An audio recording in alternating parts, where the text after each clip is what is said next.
Jeff Dodds for Virgin Media, and I'm the Chief Operating Officer here. So I look after our consumer business effectively. So sales, marketing, commercial, strategy, customer service, the whole operations side of the business.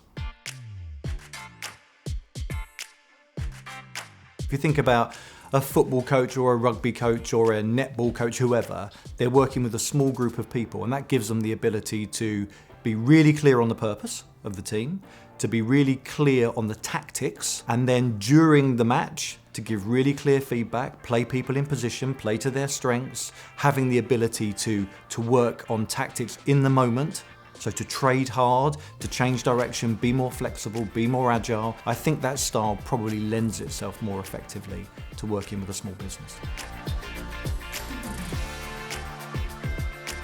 Leading teams during really challenging times, of course, is the true test of leadership. If you're in a sailboat with your team and the sun's shining and it's dead calm and you're drinking champagne, it's easy to be a brilliant leader and it's easy to be part of a brilliant team when that's the environment. Then when you get gale force winds and you're fighting the wind and you're trying to put up sails and you're all leaning out the boat, that's when true leaders and true teams have to perform at their best, focusing on the few things that make the biggest difference. Communication, talking more about what you're trying to achieve, how you're performing in the moment, being crystal clear on your objectives and your tactics, and just dialing up the basics of leadership.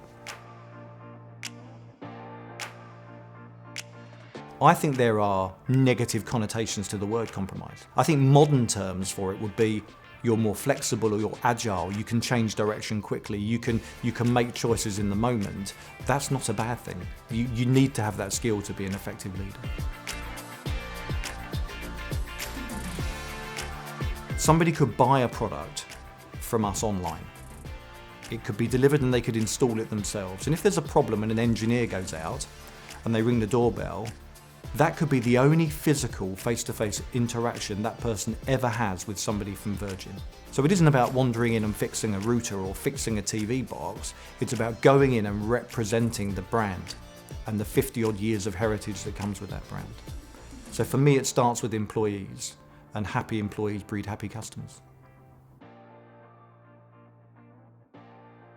Each to their own, but about 10 years ago I started mindfulness, the ability to try and bring yourself back to the present, so to center yourself, to stop worrying about things that have already happened, that you can't impact, to not try to think too much about what might happen in the future and create anxiety around that, but instead to bring yourself back to what can I actually do today that will make a difference. And I think for me that's been incredibly helpful because it's cleared my brain from a lot of noise and helped me to really focus in on the things that we can do in the moment to have the biggest impact for the business.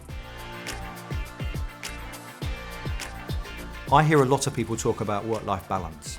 And sadly for me, I think that's a complete misnomer because the reality is the two things are part of the same. They're part of me, they're part of my whole. I go to work during the day, I come home, I might still be thinking about work. When I'm work, I'm dealing with personal things occasionally. So it's not about the two things balancing each other out. It's about finding harmony between work and your personal life. To run an effective business, you need largely a balance of great thinking, great doing, and great connecting. And I talk about that as strategic thinking, operational delivery, and network skills, and the ability to connect the community across the organization to deliver something effectively. And everybody I've ever worked with fits somewhere in that triangle. Be really comfortable where you are. Find out where you add your most value to the organization and just be brilliant at it. Don't obsess about trying to be somebody you aren't, because every great organization needs people in every bit of that triangle.